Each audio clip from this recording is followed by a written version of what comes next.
Assalamu alaikum ve rahmetullahi berekatuhu. Kaderlik Facebook'taki dünyanın her qaysi joylardagi qarindoshlarım.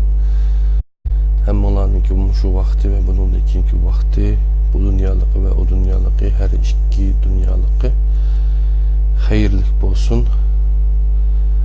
Men Abdülaziz Beştoğrak İstanbul'dan Zeytinburnu'ndaki üyemden sizlarga Allah'ınki cennet selamı bolgan.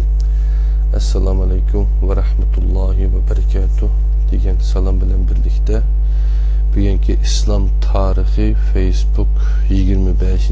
dersimizde 9. bab Künümüz İslam dünyası degan babninki 1. Asiya qit'asidagi musulmonlar degan kichik mavzuniki Kavkaz ve Orta Asya devletleri degan 3. küçük mevzuni, qo'shimcha mevzuni sizlar bilan birlikte o'rtoqlashiman qadrli qarindoshlar. Bu darsninki ismini bu yerga uçur şeklinde yazıp qo'yaylik. Başqa qarindoshlar foydalansa bo'ladi. Bu en ahırdan sanaganda ikinci dersimiz bulup qilish ehtimolliqi yuqori. Cem'i 26 derste İslam tarihinden ibaret bu tarihini uzun ve şanlıq bir tarihini ügünüp ötken bulumuz kıskıcı olsun. Demek İslam tarihi Teklimakan Uygur Neşriyatı tarafından 2014 yılı İstanbul'da neşir kılıngan bunu bir 354 betlik kitaptın sizler bilen ortaklaşıp ötümen kadarlı qarindoshlar. Kitap üzü qattiq muqavvasıman ait yaxshi loyihalangan. Ondan keyin kitapninki ayraç var. Kitap qattiq muqavvaliq qadarlı qarindoshlar. Adeti kitaplar o'xshamaydi. Ondan keyin 354 betken biz hazır kemgiçe 312 betni birlikte 24 derste birlikte ügünüp öttük. Bugün 313. bettin 333. betkiç boğan aralıkta sizler bilen birlikte bu mezmununu ügünüp ötümüz. İnşallah dikkatinle ekranda kulukunla İslam tarihi de olsun. Yani 313. bet dedik kadarlı qarindoshlar.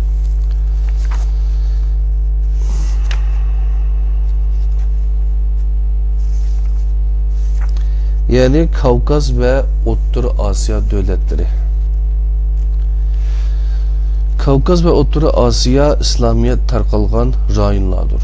Bu rayonlar 19. asırdan başlap Ruslar tarafından işgal kılıngan. 20. asırın başladığı Rusya hakimiyetinde 16 ve 17 milyon Türk bilen birge 20 milyon Müslüman var idi. Bu yerdeki Müslüman halklar Türk ve İber, Kavkaz ve Paris'ten ibaret 3 kavimden terkip tapkan. Türk kavimleri Azeri, Özbek, Kazak, Noğay, Türkmen, Kırgız, Tatar, Başkırt, Karakalpak, Uygur, Karıçay, Komuk, Balkar ve Ahıskalıklardan ibaret idi. İber Kavkaz kavimleri Lezgi, Dargin, Lak, Tabasaran, Rutul, Çakur, Agul, Çeçen, Kabart, İnguş, Adige, Çerkez, Abhaz, Abazin, Laz ve Gürcülerden ibaret idi. Paris kavimleri Tacik, Oset, Kurt, Baluş, Afgan, Taliş ve Tatlardan ibaret idi. Müslümanlar yaşavatkan rayonlar İdil rayonu, Kavkaz ve Orta Asya'dır. Bu rayonlar hakkında tüvende kısaca toxtalıb ütümüz. Sovet İttifakı'nın parçalanışı ve Türk Cumhuriyetlerinin müstakilliği. Sovet İttifakı, Sovet hakimiyeti 1980 yıllarının ortalarında parçalanış işaretlerini görüşü başlagan.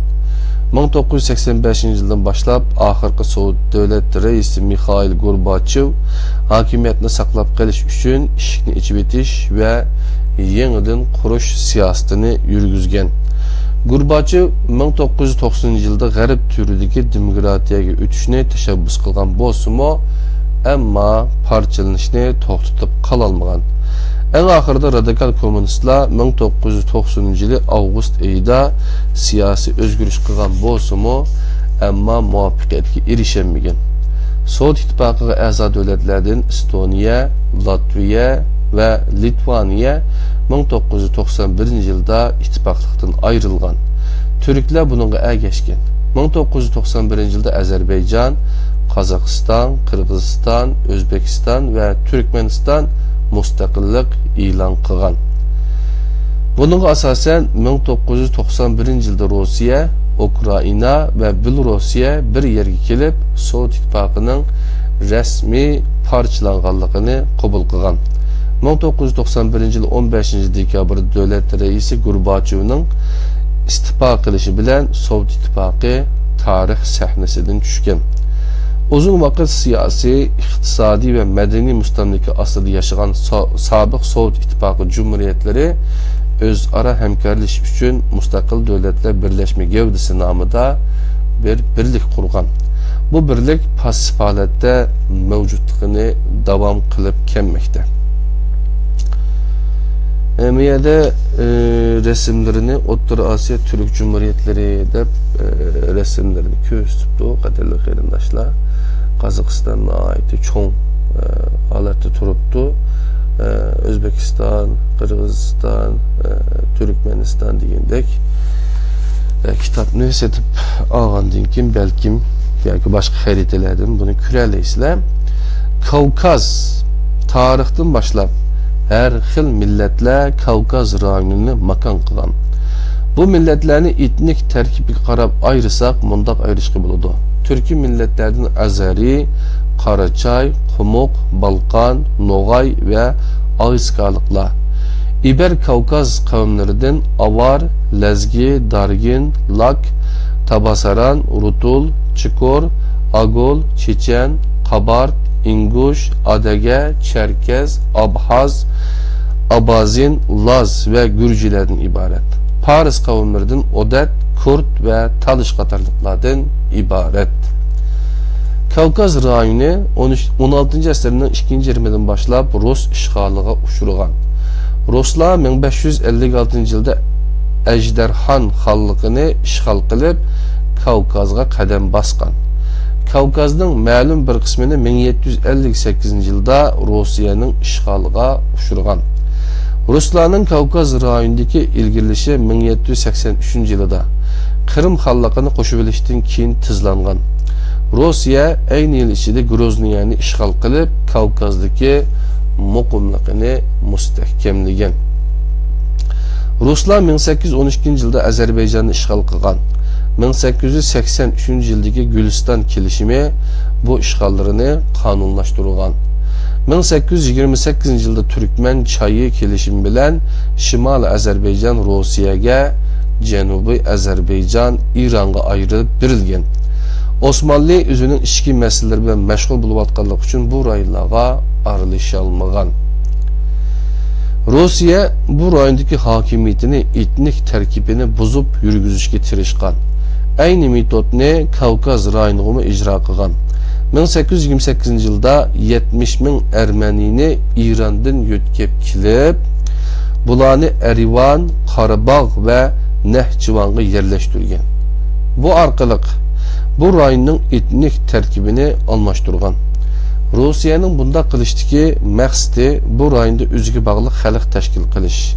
Turkiya bilan o'rtasiga Ermeni tampon rayoni qurib, chegara bexatarligini saqlash.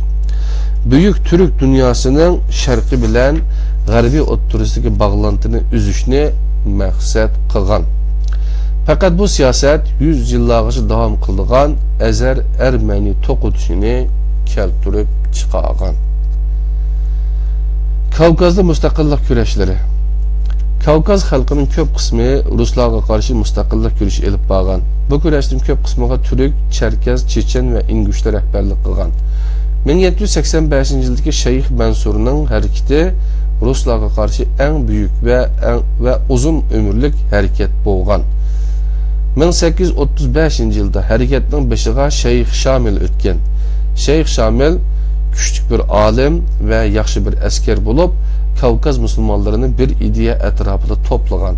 Sheyx Shamil xalqning qo'llashiga erishib, 1869 yilga qadar davom qilgan qarshilik ko'rsatish harakatida ruslarni og'ir mag'lubiyatga uchratgan. Rus qismlari 1859 yilda Sheyx Shamilni tutgan. Sheyx Shamilga Rus çari 2. Aleksandrni hurmat qilgan. Sheyx Shamilning qilich ko'tarib yurishiga ruxsat qilib, Kulagu shahrida majburiy tutib turgan. Sheyx Shamil 1869 yilda ruxsat olib İstanbul orqali hajga borgan. 1871 yilda Medinada vafot bo'lgan. Kavkaz qarashli ko'rish harakatining mag'lub bo'lishidan keyin Rus zulmiga bardoshlik berilmagan 100 mingga yaqin musulmon va turk Anatoliyaga ko'chib kelgan. Bu ko'chish to'lqini 1877-78 yillardagi Osmanlı-Rus urushida texmi yuqori pallaga chiqqan. Kavkazda Ruslarga qarshi qarashli ko'rish harakati qilguvchi guruhlardan birisi Azari turklari edi. Azariler başlangıçtan başlap Şaki, Çarbalaken, Kuba ve Lenkaren rayonlarında müstakillik yürüyüşünü başlagan. Hacı Muhammed Mustafa, Mir Hasan ve Hacı Murtazga okşaş Azeri büyüklerinin rehberliğinde devam kılan bu karşılık görüşler Azerbaycan Türklerinin milli kimlik ve medeniyetlerini saklap kalışta yardımcı bolgan. Azeriler 1917 yildagi Bolshevik inqilobi vaqtida tekrar mustaqilligini qo'lga keltirish kurashini boshlagan. Rossiya Birinchi Dunyo urushida ishg'ol qilgan Janubiy Kavkazdan ayrilishga majbur bo'lganda Azerbayjon, Gruziya va Armaniston mustaqillik e'lon qilgan. Muhammed Amin Rasulzade rehberligida 1918 yil 28 mayda Azerbayjon Demokratik Cumhuriyeti qurilgan. Bu yıllarda Azeri Türkleri Anatoliyada elib berilgan milli kurashga maddi ve manevi yardım bergen. Azerbaycanның mustaqilligi Qizil Ordu, yani Qizil Armiyaning 1920 yili 27 aprildagi ishg'oliga qadar davom qilgan. Azerbaycan 1922 yilda Armaniston va Gruziyadan tarkib topgan Federal Kavkaz Cumhuriyetiga a'zo bo'lgan. 1936 yılda Sovet İttifakı'nın kanunluk bir a'zosi bo'lgan. Sovet hakimiyeti Kavkaz rayonida arzu qilingan tinchlik va xotirjamlikni elib kelinmagachga musulmonlarning qarshilik ko'rsatishga uchragan. Buning oldini olish uchun Çarlık Rossiya usuli bo'lgan etnik tarkibni almashtirishga uringan. Ikkinchi Dünya urush jarayonida dushman bilan hamkorlashgan degan sabab bilan Kırım Tatarları bilen Kavkazdaki Karacay, Balkar, Ayska Türkleri, Çeçen, İnguş ve bazı Yahudiler Sibiryaga sürgün kılıngan. Bu sürgünler rayondaki muqimsizlikni aşırış bilen birge günümüzge devam kılıp kelgen meselelerinin kelip çıkışıga sebep bo'lgan. Sovet İttifakı'nın parçalışının keyinki Kavkaz. Sovet İttifakı'nın parçalışından keyin Janubiy Kavkazda mustaqil Azerbaycan, Ermeniston ve Gruziya qatorliq davlatlar qurilgan. Shimoliy Kavkazning hammasi Rossiya Federatsiyasining ichida qolgan. Azerbaycan. Azeriler Kavkazda yaşaydigan en büyük Türk topluluğudur. Azerbaycan kelimesinin ot ma'nisidagi Azer bilen muhafiz ma'nisidagi Bayqan sözlerinin birleşmesinden kelib chiqqanligi ifade qilinmoqda. Sovet sistemisining zavallıqı yüz tutuşu qarab Kavkazlarda Azeriler mustaqillik kuruşu başlatgan. Sovet hakimiyetinin Azeriler bilen Ermeniler arasındaki etnik toqunuşunu bahane qilib evetken Qizil Ordu 10 yanvar 1990 yılında Bakuga kirib Azeri qarşılıq hareketini qanlıq bastırgan. Bu ahvallardan ümitsizlenmegen Azerbaycan Türkleri 1991 yıl oktyabirda mustaqilligini e'lon qilgan. Azerbaycan Türkleriga Sovet davridan keyin Xalq fronti raisi Abul Feyzi El-Chibey rəhbərlik qılğan. Türkiye Azerbaycan'ın müstakilligini tunji qatim tonuğan dövlətdir. Türkiye bu dövlət bilen münasibetini gün küçeytmekte. Azerbaycan'ın hakimiyet şekli Cumhuriyet, hazırki dövlət reisi Heydər Əliyev'nin oğlu İlham Əliyev'dir. Azerbaycan G'arbda Ermenistan, G'arbi Janubda Türkiye, G'arbi Şimalda Gruziya, Janubda İran, Şimalda Rossiya Federasyonu ve Şərqdə Kaspiy dengizi bilen tutuşup durdu. Paytaxtı Baku, mühim şehirleri Sumgayit, Guba, Ali Bayramlı, Gence, Şuşa, Hankendi, Naftalan, Şeki, Lenkaren ve Mingeçevir'dir. Azerbaycan'ın resmi dili Azeri Türkçesi. Pul birligi manat. Nüfusunun 90% Azeri, 10% Rus, Talis, Lezgi, Yahudi ve Ermenidir. Azerbaycan'ın iktisadi büyük nisbette yizgilik ve çarpıcılık asas kılıdır. En mühim tabi baylıkları, dehqonchilik meydanları, nefit, tabi gaz ve tümürdür. Asaslık yizgilik mahsulotları paxta, tamaka, üzüm, sebze ve meyvedir. Sanat türleri olsa neft qidirib tekşiriş, sondaj maşinleri işlep çıkarış, neft ximiya sanatı, elektronik eşya, tokumachilik, metallurgiya ve yemek içmek sanat qatarlıqlardan ibaret. A'za bo'lgan xalqarалық teşkilatlar, Mustaqil Davlatlar Birleşme Gavdisi, BDT, Avrupa Bexatarlik ve Hamkorlik Teşkilatı, İslam Taraqqiyot Bankisi, Qaradeniz İqtisadi Hamkorlik Teşkilatı, İslam Qurultayı Teşkilatı qatarlıqlardan ibaret. Qarabağ meselesi.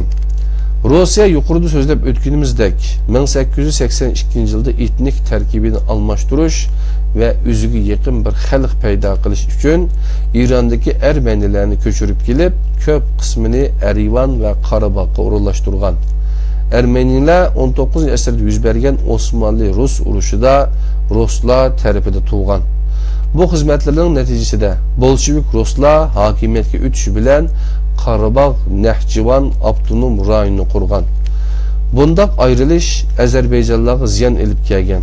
Bir tarafda Azeri topraklarda Ermeniler söz sahibi bulungan Abdunum rayonu kurulsa, yana bir tarafdan bütünley Azeri yurtu bo'lgan Nahchivan Azerbaycandan ayrı etilgan. Ermenistan 1980 yıllarının ahırida Qarabağni öz toprakları qo'shib olish uchun harakat qilgan. Bu ahvallarda milletçilik ve din mühim rol oynagan. 1988 yılı 18. oktyabirda Ermeniler Erivan'da Qarabağni o'ziga qo'shib olishini talab qilgan bir namoyish o'tkazgan. 1988 yılı 27 fevralda Qarabağ Abdunum rayonluq meclis Ermenistan'a qo'shilish qarori qilgan. Fakat Sovet merkezi hükümeti bu kararını qabul qilmagan. Bu ahval Azeriler bilen Ermeniler o'ttirisida devlet ve xalq derecesinde ziddiyetlerini paydo qilgan. 1990 yılı yanvarda Ermeniler bilen Azeriler o'ttirisida qurolliq to'qinish yuz bergan. Sovet kısımları to'qinishni bastirish uchun Bakuga kelib ko'p sonda Azerini o'ldirgan. Azerbaycan 1991 yılı Sovet İttifaqıdan ayrılgandan keyin Qarabağning Abdunum rayonluq derecesini bekor qilgan. Bununla karşı Qarabağ Ermenileri mustaqillik e'lon qilgan. Bunun bilan Azerbaycan merkezi hükümeti bilan Qarabağ Ermenileri o'ttirisida qurolliq urush partilgan. Qarabağ Ermenileri Ermenistan ve dünyanın her qaysi rayonlaridagi kapitalist Ermenilerden yardım edip işgal sahasını kengaytgan. 1992 yılda Ermenistan ve Qarabağ o'ttirisida bir koridor echish uchun Laçin ve atrofini algan. Bu vaqtlarda Azerbaycan'da yuz bergan ishki qalaymaganchiliklar Ermenilarning rahat ilgarilishiga sharoit yaratib bergan. Neticede Ermeniler Azerbaycan topraklarının %30'unu işgal qilgan. Qarabağ meselesi Azerbaycan bilen Ermenistan o'ttirisidagi munosabatni buzgan. Bu ahvallardan Türkiye'mi ta'sirga uchragan. Türkiye bu rayonda tinchlikning o'rnatilishini orzu qilib, masalani hal qilish uchun bir plan o'tirib qo'ygan bo'lsa-mu, bu plan Ermenilar tarafidan rad qilingan. İki taraflik ve xalqaro kelishtirishlar bo'lsa-mu, ammo Qarabağ meselesi hal qilinmagan. Kavkazdaki başka Müslüman Türk xalqlari. Kavkazda Rusya Federasyonu'na bağlı Dağıstan, Şimali Osetiya, Çeçen İnguş ve Karatay Balkar Abdunum Cumhuriyetleri bağdır. Bunun bilen birge 7 Abdunum rayon var. Bula Rusya'ya bağlı Adigey, Karıçay Çerkez, Azerbaycan'a bağlı Nehçıvan, Yukarı Qarabağ, Gruziya bağlı Abxazistan ve Canubi Osetiya qatarlıqlardır. Birinci Çeçen İnguşlar. Çeçen ve İnguşlar Kavkaz rayonunun en kadimki milletlerden birisidir. Çarlık devriden başlap Ruslarga karşı küreş kılgan bu milletler Sovet devridimi küreşini devam kıldıgan. 1941-43 yıllar arasında Ruslarga karşı isyan çıkargan. 44. yılı Sibirya ve Kazakistan'a sürgün kılıngan. Çeçenler sürgün jarayonida köplеген adamlardan ayrılıp kalgan. 1950 yıllarda yurtları qaytışıp ruhsat kılıngan. Sovet İttifaqının parçalanışından keyin İnguşlar Rusya Federasyonu'nda qilishni tanlagan bolsa, Çeçenler mustaqillik kurashini davomlashtirgan. Çeçen İnguş Abdunum Cumhuriyeti Çeçenleri 1991 yılı 1 noyabrda Rusya'dan ayrılıp mustaqil Çeçen Cumhuriyeti'ni qurganligini jakalagan. Moskva hükümeti bunu tunumaydiganligini e'lon qilib, askar evatib qaytadan ishg'ol qilgan. Çeçenler bilen Rusya o'rtasida kurash günümüzgacha devam qilib kelmoqda. İkinci Qumuklar. Kavkazda Azerilerden keyin en köp Türk topluluğu Qumuklardır. Nüfusu 1989 yılında 282.178 etraf idi. Qumuklarning 82% Rusya Federasyonu'na bağlı Dağıstan'ın Hasanyurt, Babayurt, Kızılyurt, Boytak, Kayakent ve Mahaçkale rayonlarda yaşaydı. Üçüncü Karıçayla, yani Kavkaz'daki başka Müslüman Türk halklarının üçüncüsü Karıçayla. Millet terkibi cihetten Kuman Türklerinin ecdadı olan Karıçayla Balkar Türkleri bilen aynı til ve medeniyetke sahiptir. Bu Türk kavmi 1944 yılda Stalin tarafından sürgün kılıngan. 1950 yıllarda öz makallarına qaytışqa ruhsat kılıngan. Karıçaylarning nüfusu 1989 yılda 156.140 etrafında idi. Bu nüfusunun 156.140 etrafında idi. Bu nüfusunun 80%'nin köprəki günümüzde yurtları boğan Karıçay Çerkez Abdunum Cumhuriyeti'de yaşamakta. 4. Balkarlar. Hazar yoki Bulgar Türklerinin ecdadıdan boğan Türkler 2. Dünya Uruşu vaxtida O'rta Asiya ve Sibiryaga sürgün kılıngan. 1957 yılda yurtlarga qaytishqa ruxsat kılıngan. 1989 yıldaki nüfus tizimlaşta 88.000 Kabartay Balkar Abdunum Cumhuriyeti'de 88.000 Kabartay Balkar Abdunum Cumhuriyeti'de yaşamakta. 5. Noğaylar. Noğaylar Çingizxan'ın nevrilerinden Noğay'nın ecdadının kilodu.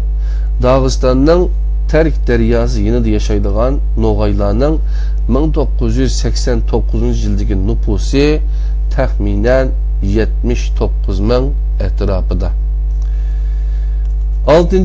Kunduz ve Kavkaz Türkmenleri.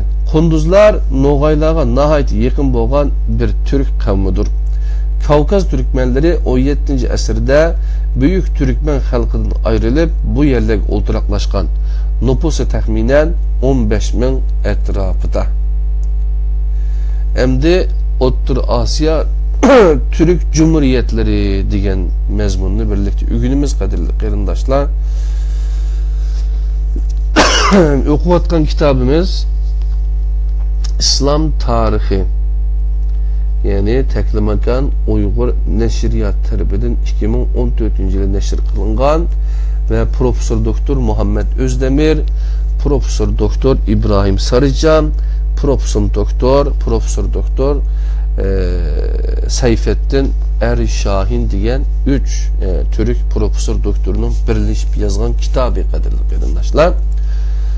Öğünüşümüzü devamlaştırıyoruz.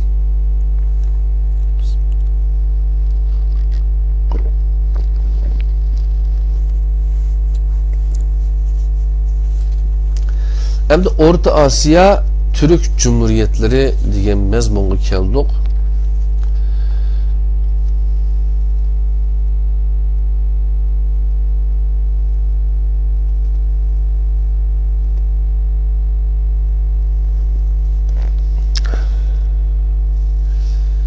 İslamiyet O'rta Asiyaga 8. asrning boshlarida kirgan. İslamiyet O'rta Asiyanın nihayet kısa vakitte özünün medeniyet ve hazaratının en mühim merkezlerinden birisiga aylandırgan. Bu coğrafyada Karakhani Türkleri bilen başlayan İslam hakimiyeti Selçuklular, Gazneliler, Harazmşahlar, Tömürliler ve Özbek Hallık Katarlık devletler bilen devam kılgan. Ruslar O'rta Asya'da 18. asırda Kazan topraklarını 19. asrning ikkinchi yarmida boshqa rayonlarni ishg'ol qilgan. Rossiya 1854 yildagi Qrim urushida mag'lub bo'lgandan keyin Balkan, Kavkaz ve Anatoliyada ilgilenmeydiganligini taxmin qilib, nishonini O'rta Asiyaga qaratgan.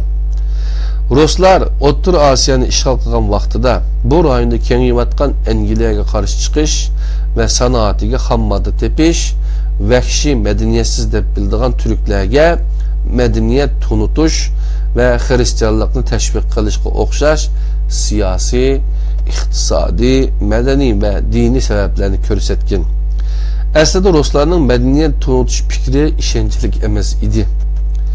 Çünkü Türkler medeniyetsiz bo'lmaganga o'xshash yaqinqi vaqtlargacha Ruslarning o'z hokimiyati ostidagi xalqlarga bo'libmi yezi xalqiga yaxshi muomala qilmaganligini biletdi. Fakat Avrupalıklar bunun ishongan qiyofat kirib oldi ve Türkistanlıklarning yordam talebiga musbat javob bermadi.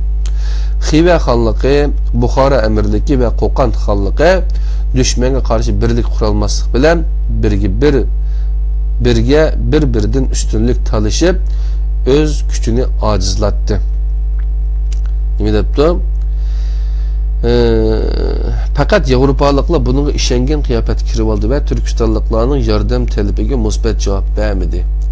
Xiva xonligi, Buxoro amirligi ve Qo'qon xonligi dushmanga qarshi birlik qurolmaslik bilan bir-biridan üstünlük talışıp öz gücünü acizlatdı. Ruslarning muntazam zamoniy qurollarga qarshi Türklarning chechilango qismlari qilich, o'q ve chaqmoq miltiqlari bor edi.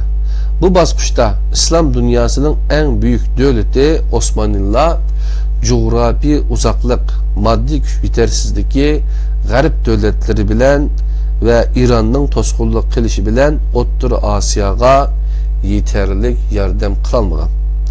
Rossiya 1864 yılda Ak Mescid yani Kızıl Orda, 1865 yılda Toshkent, 1868 yılda Samarqandni ishg'ol qilgan. 1864 Ak Mescid Kızıl Orda, 1865 yılı Toshkent, 1868 yılı Samarqandni ishg'ol qilgan. 1868 yılda Buxoro, 73 yılda Xiva ve Qo'qon xonligini o'ziga bog'liq bir davlat holiga keltirgan. 1876 yılda Qo'qon xonligi xotim bergan. Eng oxirida Türkmenler 1884 yılda imkansızlık ve dünyanın kol uzatmaslık sebebinden Ruslarga teslim bo'lishga mecbur bo'lgan. Rossiya O'rta Asiyani Bozkır umumiy valiliği ve Türkistan umumiy valiliği nomida boshqargan. Rossiya O'rta Asiyani Bozkır umumiy valiliği ve Türkistan umumiy valiliği nomida boshqargan. Bu topraklarning munbat yerlariga Rus ko'chmanlarni yerlashtirib, etnik va iqtisodiy tarkibini almashtirishga uringan. Buning bilan O'rta Osiyo to'proqlarini asosan Rus to'qimachilik sanoati uchun kerakli paxta ishlab chiqish rayoni qilib, ta'sis qilib, xam modda manbasi qilib foydalangan.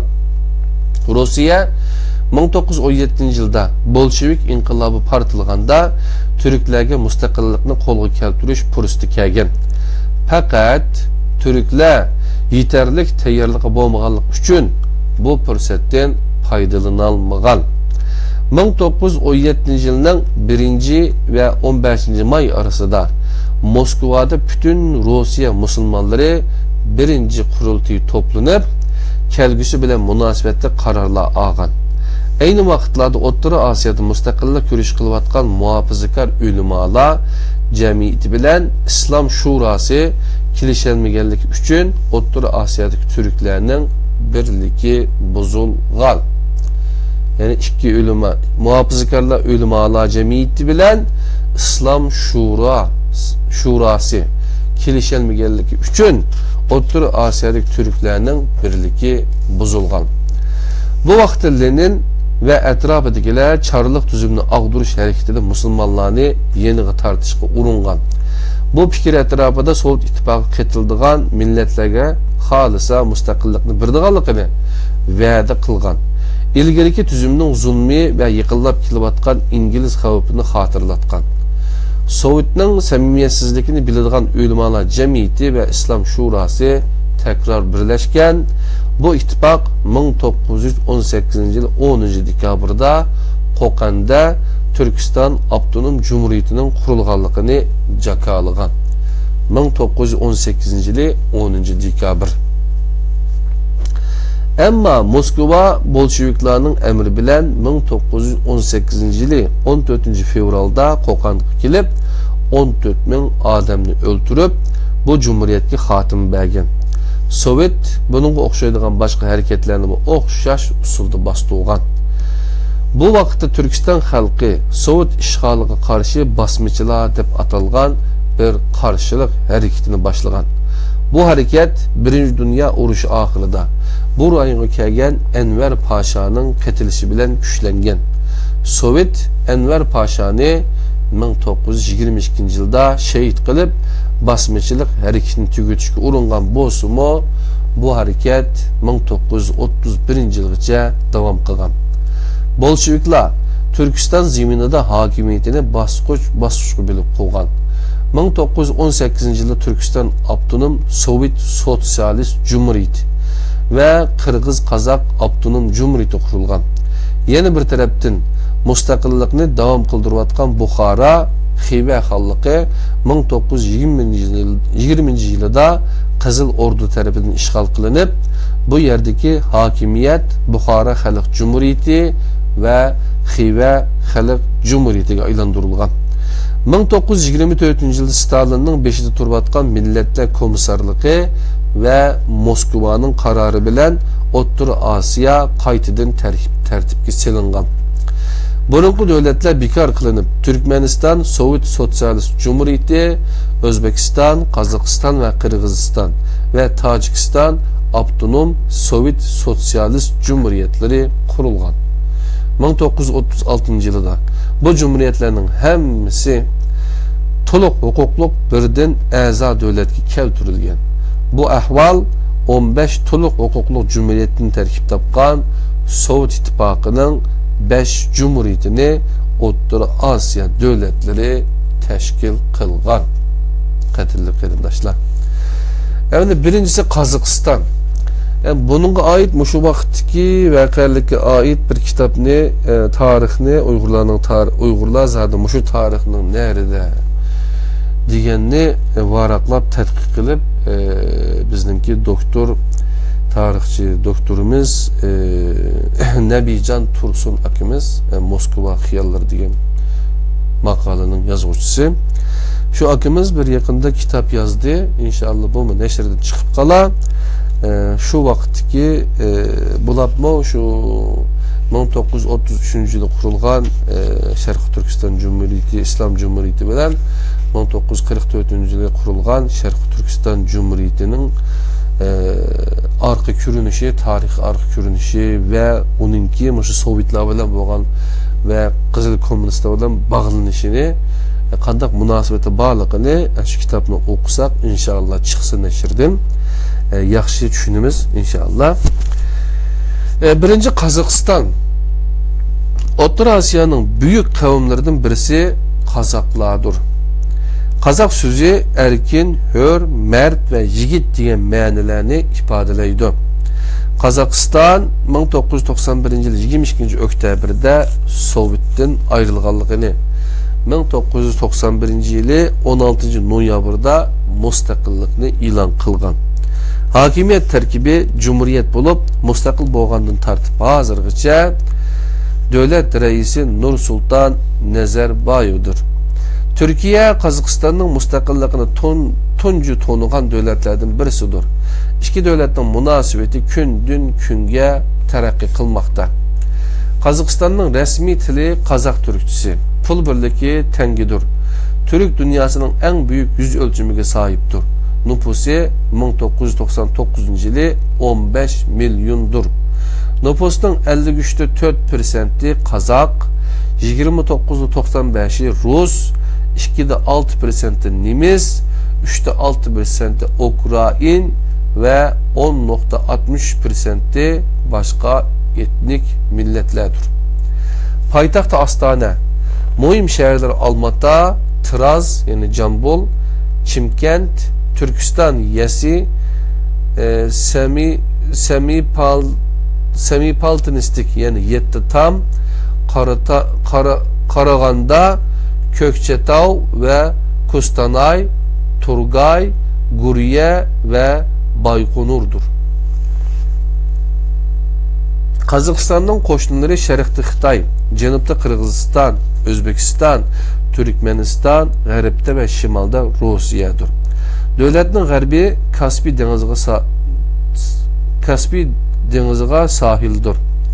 Əza bo'lgan xalqaro tashkilotlar, mustaqil davlatlar birlashma gavdasi, BDT, Yevropa bexatarlik ve hamkorlik tashkiloti, Islom qurultiyi tashkilotidan iborat. Qozog'istonning iqtisodiy büyük nisbətdə dehqonchilik ve chorvachilikni asos qiladi. Eng muhim tabiiy boyligi neft, tabiiy gaz, krom, wolfram, oltin, zink, kumush, tümür ve kümürdür. Asaslık yezigilik mahsulatları buğday, paxta, göç, süt, yağ ve süzme qetiqidir. Sanaat türleri yezigilik sanatı, metallurgiya, yenik sanat, neft sanatı, yemek içmek sanatı ve tokumculuktur. İkinci Kırgızistan. Orta Asya'da yaşaydıgan Türk kavimlerinin en kadimkilerinden birisi Kırgızlardır. Kırgız kırda yürüyüş degenlik buludu. Kırgızistan 1990 yılı 15 dekabrda Sovet İttifaqıdan ayrılganligini 1991 yılı 13 avgustda mustaqillikni e'lon qilganligini jakaladı. Hakimiyet şekli Cumhuriyet bulup mustaqil bo'lgandan tartib 2006 yılgacha devlet reisi Asqar Aqayev bo'lgan. Türkiye, Kırgızistan'ın mustaqilligini tuncu tonugan devlettir. Kırgızistan, Türkiye bilen bo'lgan münasebetini günden günge küçeytmekte.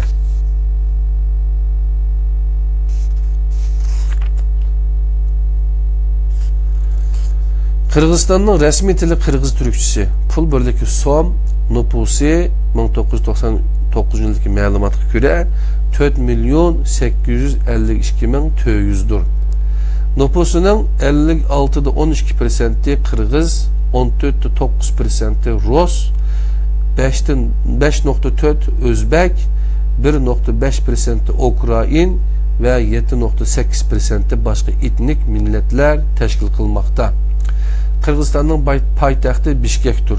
Mühim şehirleri Oş, Jalalabad, Talas, Narin, Karakol, Karabalta, Issiqko'l, Cho'lpon Ota ve Toqmoqdir.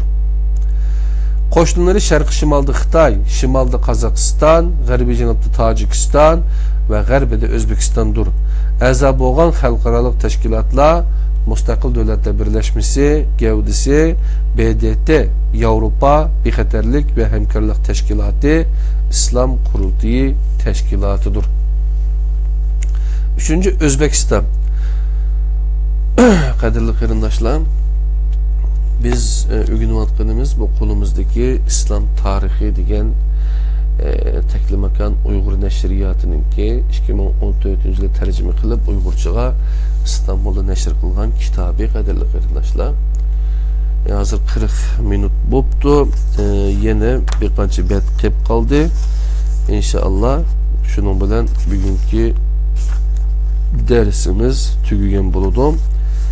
Yani 6 bet bir nes okuyduğumuz yine sabırlarını tileymen. Şimdi Özbekistan. Orta Asya'daki Türk kavimlerin işidi nüfusu en köp boğunu Özbeklerdir. Özbekistan'dır.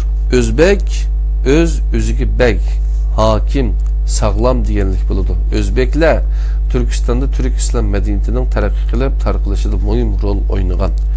Özbekistan 1990 yılı 20. iyunda Sovet İttifaqı'ndan ayrılğanlığını 91 yılı 1. sentabirde müstakil boğanlığını jakalıgan.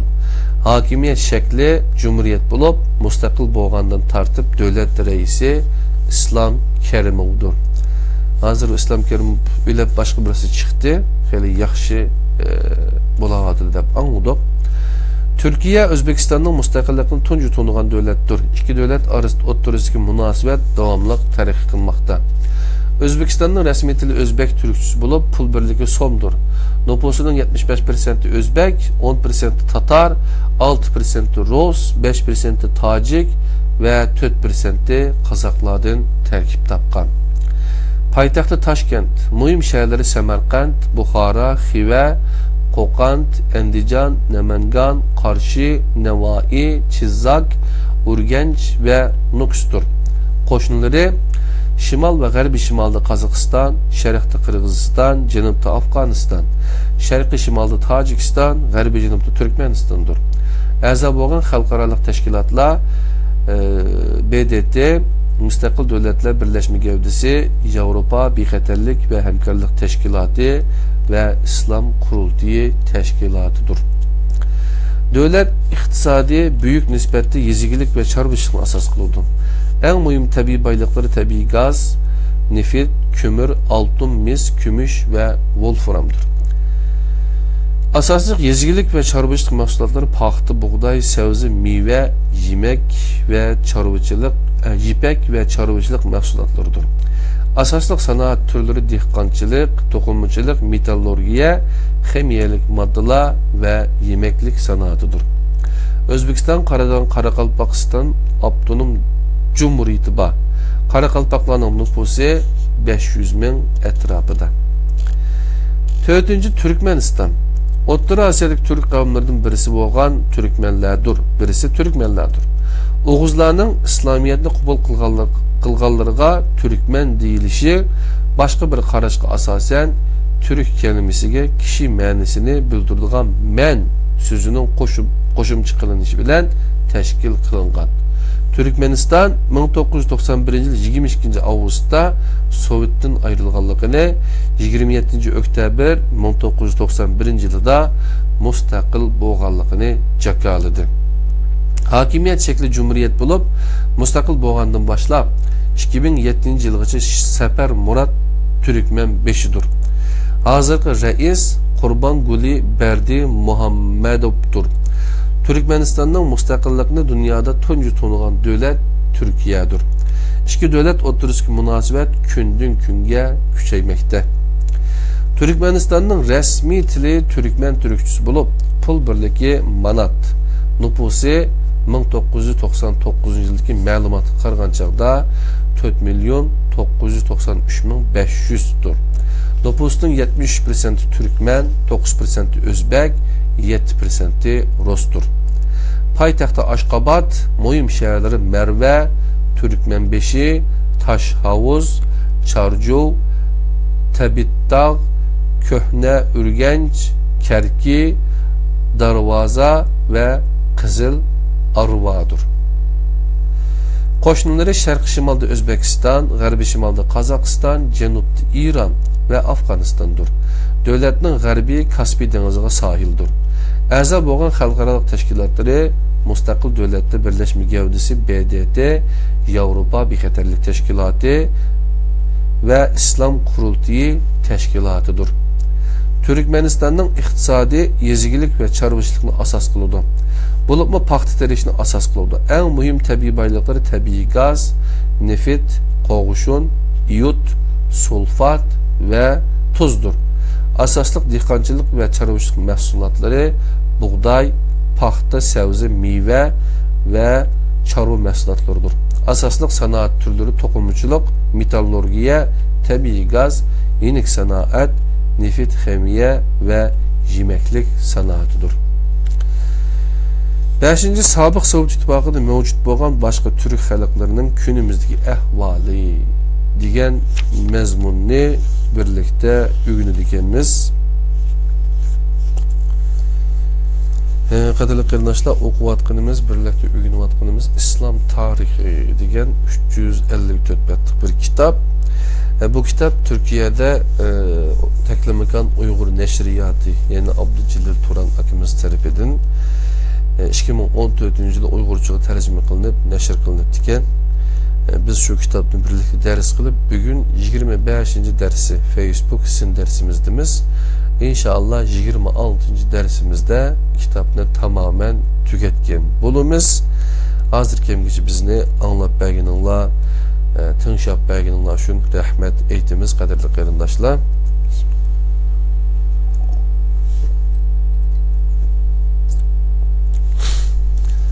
Sabiq Sovet ittifoqida mavjud bo'lgan boshqa turk xalqlarining kunimizdagi ahvoli qanday degan vaqtimizda islom hokimiyati 13 asrda Altın Orda davlati orqali Rossiya ichiga kirgan.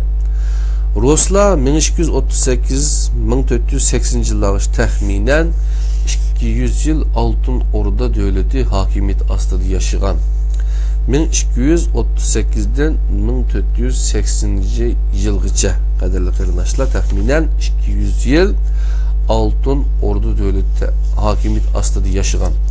Altın Orda davlatining 1480 yılında yiqilishidan keyin intiqom hirsi bilan harakat qilgan Rossiya sharqqa qarab musulmonlarning tuproqlarini ishg'ol qilishga boshlagan.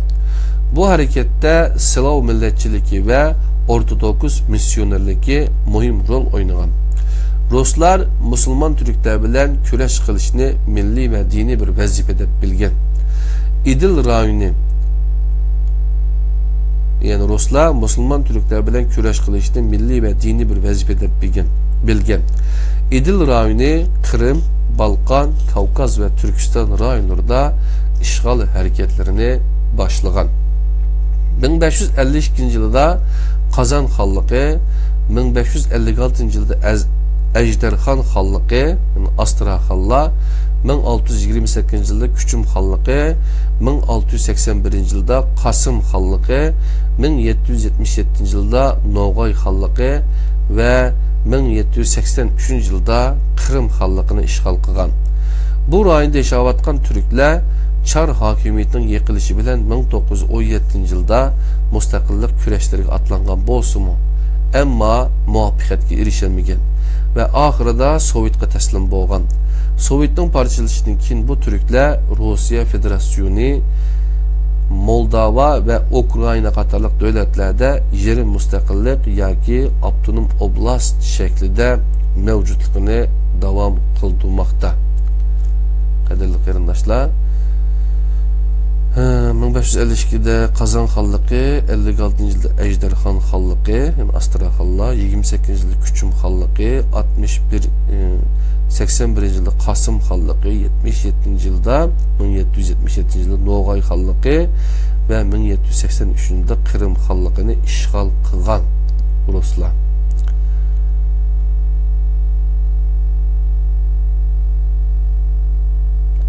Birinci Kırım Türkleri. Qadimqi bir Türk yurti bo'lgan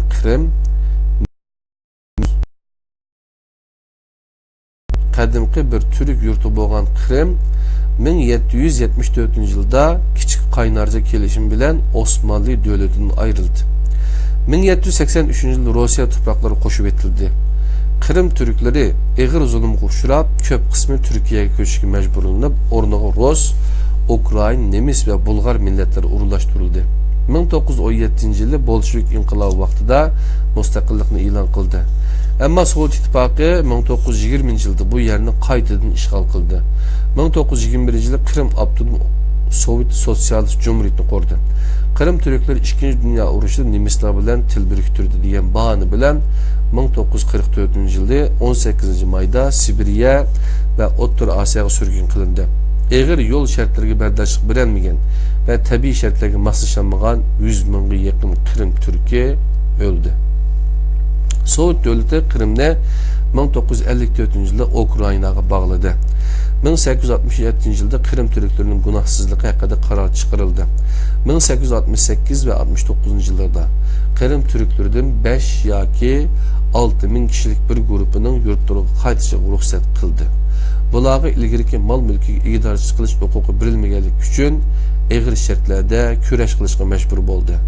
Bir qismi siyosiy va ijtimoiy besimlar bilan kelgan yerlarga qaytarib etildi. Qisqasi, Sovet İttifaqı davrida Kırım Türklerining mazlumiyati davom qildi. Sovet İttifaqının parçalanışından keyin Kırım Türkleri ana yurtlarına erishish va mustaqillikni qo'lga keltirish uchun kurashga atlandi. 91 yil martda Aq Masjidda Kırım Milli Kurultayı çağırıldı. Bu kurultayda Mustafa Cemil Kırım oğlu reislikide Kırım Milli Meclisi teşkillendi. Bu meclis Ukrayna tarafidan kabul kılmagan bolsa ama 91 yılı 4. sentyabrda mustaqillik kararı aldı. Kırım Türklerinin mustaqillik kuruşu devam kılıvatıdı. Kazan Türkleri Tatarlar İdil rayonunda yaşaydı. Kazan toprakları 1552 yılda Rusya tarafından işgal kılıngan. Bu tarihten başlap Rus hakimiyetinde kalan Kazan Türkleri Çarosiya'nın 1917 yılda yıkılışı bilen mustaqillik kurashlarına atlangan bolsumu. Ama Bolşeviklarning işgalidan qutulalmagan. Sovet İttifaqı davrida Rusya Federasyonu'na bağlı Tataristan Abdunum Cumhuriyeti'de yaşamakta. 1990 yılı 3. Avgust'ta Tataristan parlamenti Sovet'in ayrılganlığını jakalagan bolsumu, ama Rusya bunu qabul qilmagan. Bunun asasen Tataristan Milli Kurultayı Tatar Milli Meclisini kurup xalqning ra'yini sınashda 61,5% adam mustaqillik tarafida ovoz bergan. Neticede Moskva bunu tanımagan. İki taraf oturuş kelişim bilen Tataristan Cumhuriyeti Rusya Federasyonu'na bağlı kelişi amalga oshirulgan. Sabiq Sovet İttifaqı davrida 7 milyon bo'lgan Tatarlarning 1.900.000 Tataristonda yaşamakta. Sabiq Sovet İttifaqı davrida 7 milyon bo'lgan Tatarning 1.900.000 yani 2 milyonga yaqini Tataristonda yaşamakta. Tataristan'da yezigilik bilen birlikte sanaatni taraqqiy qilgan mol nefit ve tabiiy gaz zapisi var. 3. Başkırtlar. İdil Oral rayonunda yaşaydigan Türk kavimlerinden birisi Başkırtlardır. Bu Türk kavmi Türkistan'dan kelgan Qıpçaqlarning Oğuz ve Pechenek tarmağının aralashishini kelib chiqqan. Altın Ordu devletinden keyin Qazan xonligi, Noğay xonligi ve Sibirya xonligi hakimiyetida yaşagan. 1557 yılda Ruslarning işgal qilishig'a uchragan. 100 yıllardan buyon davomlashtirayotgan mustaqillik hareketlerini 1917 yılda kuchlantirgan bo'lsa-mu, ammo maqsadiga yetolmagan. Bolşeviklar 1919 yılda Başkırt Abdunum Cumhuriyetini kurgan. Başkırtlar hazır Rusya Federasyonu'na bağlı Başkırtistan Abdunum Cumhuriyeti'de yaşamakta. Sovet İttifaqı'da 1999 yılındaki məlumatqa asasen 1.600.000 Başkırt var idi. Günümüzde Başkırtistan Cumhuriyeti'nin cem'i nüfusu 4 milyondur. Bunun fakatla 25%'i 1 milyonu yani 1 milyonu Başkırt'tır.